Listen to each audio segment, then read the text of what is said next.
final boss Rock is back. Shut up, bitch!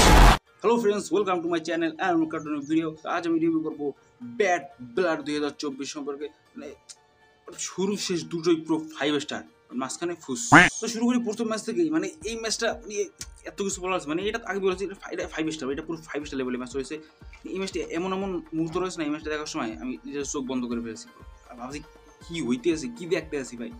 এত রক্ত WD last কবে দেখছি আমার মনে নাই, অনেক আগে। আই থিঙ্ক 2005 সালে জন সিনার সময় যে ম্যাচ হয়েছিল ভাই। তারপরে হয়তো এরকম ম্যাচ হয়নি ভাই। কি সিএম পাঙ্ক ড্রু ম্যাকইন্টার দুজনের মুখ পুরো রক্তে লাল হয়ে গেছে, এত রক্ত বেরিয়েছিল। কি করছে তারা, মানে নিজের জীবনটা দাও লাগাই দিয়েছে। কি ছিল তো রেঞ্জ দিয়ে লিটারলি মারতে আছে, সাবমিশন, রক্ত পড়তে আছে, টেবিল ভাঙছে, সেইন পেছাই আরো দেখি সিএম বাং জিটিএস মারছে, তারপর ড্রু ম্যাকইন্টার হারছে। তার আগে ড্রু ম্যাকইন্টার একটা ক্লেমর মারতে গেছিলে স্টিল স্টেপসের উপরে কাছে কোন এই জায়গায় পড়ছে ড্রু ম্যাকইন্টার পিঠে যে নিচে পাছা বলতে পারে। আরে ভাই দেখি ভাবতেছে আরে কি করতেছে ড্রু ম্যাকইন্টার, ওই ইনজুরি হয়ে গেলে পুরো কেরিয়ারটা শেষ। এইরকম ভাবে ড্রু ম্যাকইন্টার কি রূপ দেখাইছে সিএম পাং। Man respect. লাস্টে সিএম পাং তো অক্সিজেন দিয়ে নিয়ে গেছে, সিএম পাং দিয়ে হাঁটতে পারতে আসে না। ড্রু ম্যাকইন্টার মুখ দেখে সত্যি খারাপ লাগছে, মানে ডিসঅ্যাপয়েন্ট হয়ে গেছে। মানে এতদিন ড্রাইভারে হেরে গেছে লাস্টে, ড্রু ম্যাকইন্টার একটা হেরে ম্যাচ জিততে পারলো না। এটা আমি প্রেডিকশন করেছিলাম, সিএম পাং এটাই সঠিক হয়েছে। মানে ম্যাচটা নিয়ে অনেক কিছু বলা যায়, বাট এটা আমি সিসি ভাই দেখুক ভাই একবার ম্যাচটা। প্রায় কি বলবো 40 মিনিট 45 ম্যাচটা হয়েছিল। কি ম্যাচ এই ম্যাচটা ভাই আমার মাথায় ঢুকে রয়েছে। এটা আমার মন থাকবে সারা জীবন। এই ম্যাচটা শুরু থেকে শেষ পর্যন্ত যেভাবে ম্যাচটা শুরু হয় এবং ম্যাচটা শেষ হয়, আইকনিক, প্রত্যেকটা সিন আইকনিক। শুধু একটু যদি বলি, মানে একটা 0.1% ডিসঅ্যাপয়েন্ট সেটা হচ্ছে হেলেন্সটা ব্রেক করে তারা উপরে ওঠে নেই, এটুকু। আর কোনো আমার প্রবলেম নেই। এছাড়া তারা ভাই আমার পুরো স্যাটিসফাই করে দিচ্ছে প্রত্যেকটা মুভ দিয়ে। আর এমনভাবে ম্যাচে মানে খেলছে, এক্সপ্রেশন থেকে শুরু করে সব কিছু ভাই অসাধারণ হয়েছে। রুবে কিন্তু একটা টাইম একটা ইয়ে পলিথিন, তো সেটা আমি মনে করছিলাম থামস থাক, আমার মনে হয় সবাই সেটাই মনে করছিল। বাট সেটা ভাই রুবে কিন্তু বেস্ট ফ্রেন্ডের সেই ছোটো ছোটো অংশগুলো সেটা সব নিচে কাল ফালাই দেয়। তারপরে ক্লেমরটা মারে, যেটা ড্রু ম্যাকইন্টার পারে না। তারপর সিএম সেই সব বুদ্ধিগুলো ড্রু ম্যাকইন্টারের মুখে ঢুকাই দেয়, সেটা সেই ড্রু ম্যাকইন্টার করছিল সিএম পাক সাথে রতে। ওই সিনটাও সেই, মানে প্রত্যেকটা মানে কি করে তারা ম্যাচের মধ্যে স্টোরি টেলিং করছে, সেইটা সবচেয়ে ভালো লাগছে। এরকমই দেখতে চাই। তো আর প্রত্যেকটা ম্যাচের মধ্যে স্টোরি টেলিং থাকে, তাহলে ম্যাচটা ইন্টারেস্টিং হয়েছে। সবসময় তো ওরা লাফালাফি দরকার নেই, তারা দুজন কেউ হাই ফ্রেন্ড রেস্টার না, তারপরেও তারা 5 স্টার ম্যাচ দিয়ে দিয়েছে। তো এটাই বোঝা 5 স্টার ম্যাচ দিতে শুধু দৌড়দৌড়ি করলেই হয় না, স্টোরি টেলিং মেইন দরকার। ওভারঅল ম্যাচটা দেখে আমি খুবই আনন্দিত। মানে বললাম লাস্টে কবে এরকম ম্যাচ দিয়েছিলাম, লাস্ট মানে 2023 সালে হয়েছিল ফিন ব্যালর ভার্সেস এজ হেলেন্সের ম্যাচ। ওটা সবাই ফরগেটেবল ম্যাচ, মানে ওটা কেউ মনেই রাখে না। আই থিঙ্ক সেটা এজ জন্য চলে গেছে দেখে সেটা নিয়ে বেশিটা কথা হয় না। এবং তার আগে হয়েছিল কোরিওর সেতোলান্স ম্যাচ, সেটা কিন্তু মানুষ মনে রাখে, সেটা কিন্তু 5 স্টার। এবং আমি কোরিওর সেতোলান্স ম্যাচ এই ম্যাচটা বেশি দিই, এইটা ভাই উপরে চলে যাবে। এইটা যেভাবে তারা দুজন পারফরমেন্স করেছে, সবাই তো সিএম কিনে আশা করেছে সে নাকি ভালো ম্যাচ খেলতে পারে না, বুড়ো হয়ে গেছে। যা খেলছে আজকে যখন খেলোয়াড় হতো সেটা খেলতে পারবে না। 5 স্টার, এটা 5 star already match of the year, at least top 5 এর মধ্যে থাকবে। তো এরপরে ম্যাচ চলে যায়, এরপর থেকে সুরা নিচের দিকে কম যায়, নামতে থাকে। মানে উপরের দিয়ে তো এরকম উপরের দিকে দাম যায় এই ম্যাচটা দিয়ে, তারপর একটা এরকম করে পড়তে থাকে। তো তারপর সবাই নায়াস করছে বেলির ম্যাচ, ওয়ান অফ দ্য মানে ট্রিপল এস কিভাবে বুক করলো এই ম্যাচটা প্রিমিয়াম লাইভ ইভেন্টে। এর ভাই কুন্তার পাশে সেমিদের ম্যাচ বুক করলো হতো, বা জেউসের সাথে বরং রিম্যাচ দিয়ে দিত, অনেক কিছু করতে পারতো। নাহলে ল্যাডার ম্যাচ দিতে পারতো, যেটা স্ম্যাকডাউন হয়েছিল সেটা দিলেও হতো। এলিমিনেটর ম্যাচ দিতে পারতো না আলটিমেটে। কেন ভাই কি নাইজার ম্যাচটা কেন দিল ভাই বেলির সাথে? কতগুলো যে বস রয়েছে ম্যাচটার মধ্যে, আর ফালতু একটা ম্যাচ হয়েছে। নাইজাস পারফরমেন্স ডমিনেট করছে, নাইজাস পারফরমেন্স খুব ভালো, তার অনেক উন্নতি করছে। টিভেনি এক সময় আসে ক্যাশ ইন করতে, উৎসাহ পায় না ভাই। শুধু পুরো ম্যাচটার মধ্যে একটা জিনিস মেমোরেবল, সেটা নাইজাক্সের আন্ডারটেকারের মতো ওরকম ভাব। ওটা একটা শুরু থেকে ভাব করে উঠতে পারে টিভিনি, তো সব মানে সে ক্যাশিং করতে যায়। আর নাইজাক্স উঠে কি করতে আসো টিভিনি, কেন না আমি তো হেল্প করতেছি ভাই। সবাই আমরা দেখতে পাচ্ছি ক্যাশিং করতে চাইছিল, এখানে টিমের কিন্তু ফেস নেই, সেও কিন্তু একরকম হেলি। এই একটা শুধু ম্যাচ থেকে মুভমেন্টটা যেটা ভালো লাগছে, তারা পুরো ম্যাচটা বেকার। তারপর ম্যাচ চলে যায়, সেটা এক্সপেক্ট ছিল যে এটা 3 নম্বরে থাকবে, 3 বার Damian Priest. Match is okay but ending worst. মানে ফিন বলার পুরো বাড়ি হয়ে গেল। কবে ফিন বলার পুশ পাবে? ডেমিয়ান প্রিস্ট এখানে জেতার কোনো দরকারই ছিল না। আমি আই থিঙ্ক সবাই ফিন বলকে বেডিট করেছিলাম যে এটা তাদের প্রথম ম্যাচ বেটার হওয়ার পর ফিন বল ইজিলি জেতা উচিত, বাট জেতলোকে ডেমিয়ান প্রিস্ট। মানে ইন্টারভিউ কিন্তু হয়েছে, কার্লিটো ডেমিয়ান সবাই এসেছে, বাট তারপরেও ডেমিয়ান প্রিস্ট পরের ম্যাচ জিতে পারতো, গ্রাউন্ড আবার ম্যাচ হতো, বাট ফিনবলের প্রথম ম্যাচটাই হারিয়ে দিল। এখন রাইভেলে থাকলো কি ডেমিয়ান প্রিস্ট কি বেশি জিততে, ফিনবল জিততে পরে আবার আরো ভালো করে রাইভেলে বিল্ড করতে, তা না জিতে গেলে Damian Priest. Finn Balor tag team champion, এটা তো নেগেটিভ, মানে চ্যাম্পিয়নও নেগেটিভ হয়ে গেছে তার জন্য, তারপর ম্যাচও জিততে পারতেছে না। কবে পুশ পাই ভাই, ফুটবল লাস্ট সিঙ্গেল ম্যাচ দিচ্ছিল 2022 সালে এক্সট্রিম রুলসে, তারপর তো একটা সিঙ্গেল ম্যাচ যেতে পারেনি। 2024 ফেরার শেষ পর্যায়ে কেরিয়ারটা পুরো কি করবে, জাজমেন্টের সাইজ হয়ে গেল। এই আরেকটা বললাম খারাপ দিক, তারপরে ম্যাচ চলে যায়, এটা তো আরো খারাপ।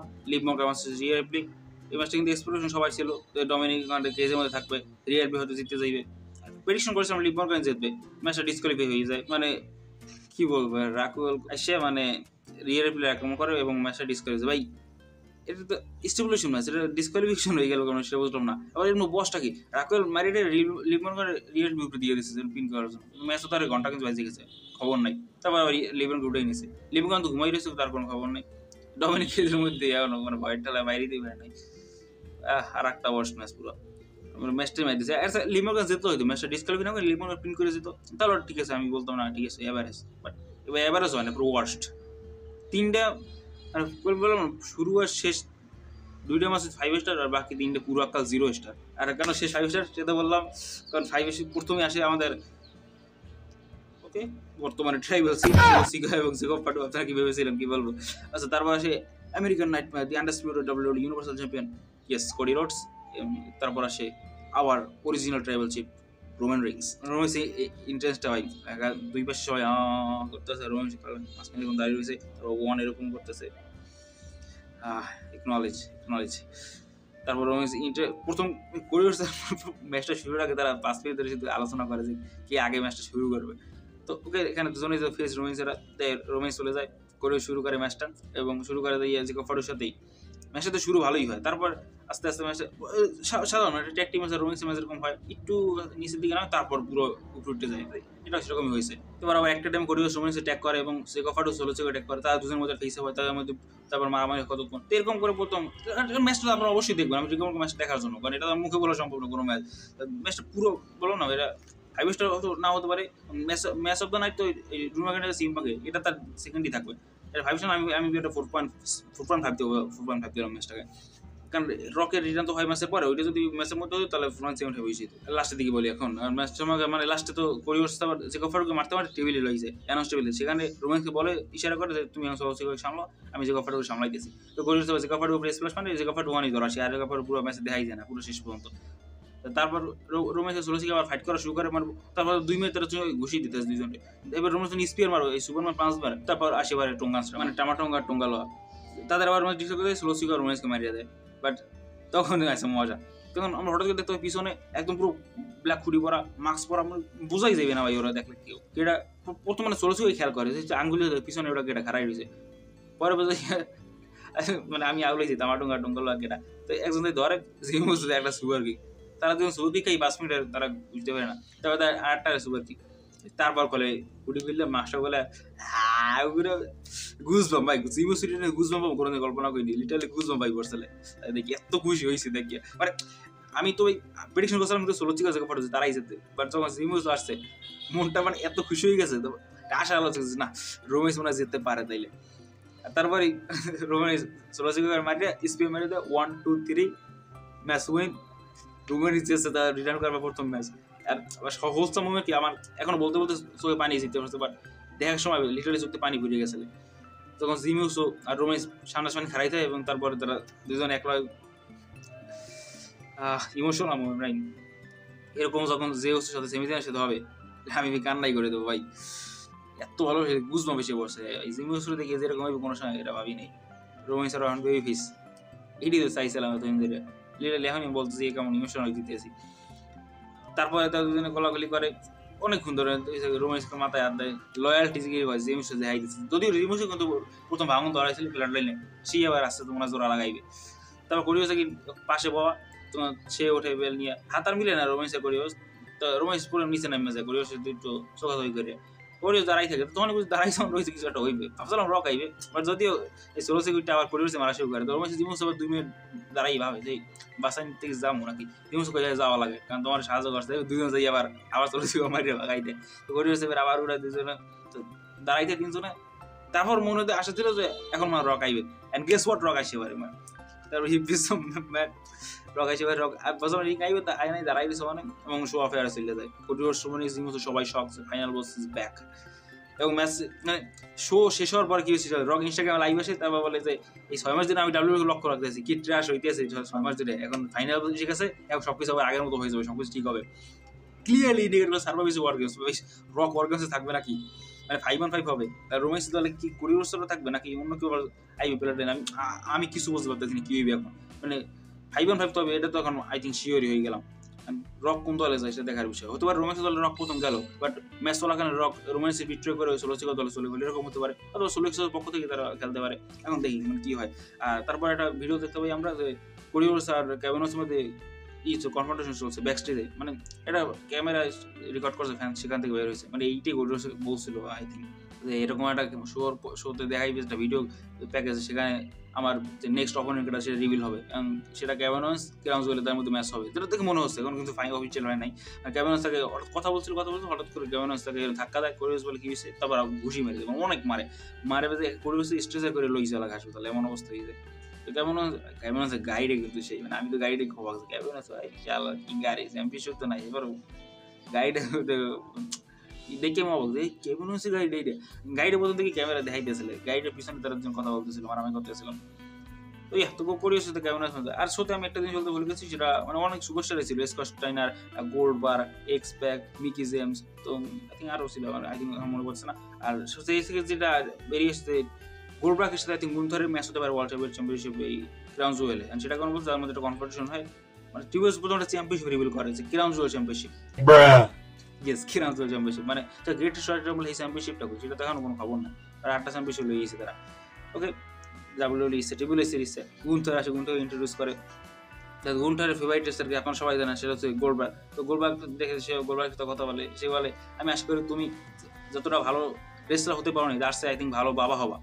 গোলবাগ তো মাথা খাতে, গোলবাগ ছিল তার পাশে বসে, গোলবাগ তুলে জ্যাকেট খুললে আই করে ব্যারিকেড পাড়াই, কিন্তু সিকিউরিটি ধরিয়ে লাগে, গোলবাগ গাইতে দেয় না, মানে গুনতে পারে আমাকে 3 মিনিট আছে, তাড়াতাড়ি আসো, কি কথা কব, গুনতর অ্যাটিটিউড, পাগলা ওয়ার্ল্ড লেভেল চ্যাম্পিয়ন, এরকম অ্যাটিটিউড থাকা উচিত। ফিউচার কি গায়, এই যে ফিউচার সুপারস্টার, আই থিঙ্ক আমাদের কোনো ম্যাচ হবে, যেরকম গোলবাগ রিটায়ার ম্যাচ হতে পারে, আর টিবুলেসের গোলবাগ পরে হাত মিলাই টিবুলেস এরকম দেখায়, টিবুলেসের গোলবাগ কিন্তু রিয়েল লাইফ তাদের মধ্যে শত্রু রাইভালি, কিন্তু টিবুলেস এখন এত ভালো হয়ে গেছে, সিএম পার্টির সাথে ভালো বন্ধুত্ব, গোলবাগের সাথে বন্ধুত্ব, মানে সব আজকে জানি সবকিছু কেমন হ্যাপি হইতেছে, বাকি 3টা ম্যাচ বাদে মানে শুরু এরকম পুরো দমদার হয়েছে, লাস্টও পুরো ধামাকাদা। আমি সত্যি মানে শুরু যতটা ভালো, আমি কিন্তু ভেবেছিলাম রোমেন্স হেরেই যাবে আজকে, মানে রোমেন্স 3 হবে 16 সিট, আমি তাই ম্যাচটা এরকম মানে খুব খারাপভাবেই দেখতেছিলাম, সুস্থ বই রয়েছে, তেমন নিজে করতেছিলাম রোমেন্স হারিয়ে যাবে, বাট আমার মধ্যে স্টার্টিং লাগছে যে জিমোস রিটার্ন করছে, জিমোসের দেখার পরে ভাই আমার এই ছিল, আমি এরকম কাল করে ঘুম এরকম দেখতেছি, যেরকম আমি এরকম জিমোস আই করছে, এখন কিসের ম্যাচ হইবে, তার ইন্টারেস্টিং বিষয় নাই করছে। তো এই ছিল আমার রিভিউ, আমার হয়তো চেহারা দেখে বুঝতে পারছি আমি কতটা স্ট্যান্ডার্ড হয়ে গেছি। এখন হচ্ছে রক আসি পড়ছে, স্মাকডাউন এখন কি হবে, রতে কি হবে, এখন ডাব্লিউডব্লিউ আবার হয়তো আগের মতো ভালো হয়ে যাবে, ক্রাউনজুয়েল হয়তো এই এখন অক্টোবর মাসে লাস্টের দিকে হবে, অথবা নভেম্বর মাসের শুরুর দিকে একেবারে, দেখি ডেটটা কর, আমি সঠিক জানি না, অবশ্যই ক্রাউনজুয়েলের ডেট টাইম ভিডিও এসে যাবে। এই ছিল ভিডিওটি ভালো লাগে অবশ্যই লাইক করে দিও, চ্যানেলটি অবশ্যই সাবস্ক্রাইব করে দিও। তোমাদের এই সব কটা মাসে এক্সট্রা রেটিং কমেন্টে লিখে জানিও, কোন মাসে সবচেয়ে বেশি ভালো লাগছে, কোন মাসে সবচেয়ে খারাপ লাগছে, সেটা কমেন্টে লিখে জানিও। Thank you for watching, goodbye. You there, sitting at home, acknowledge me.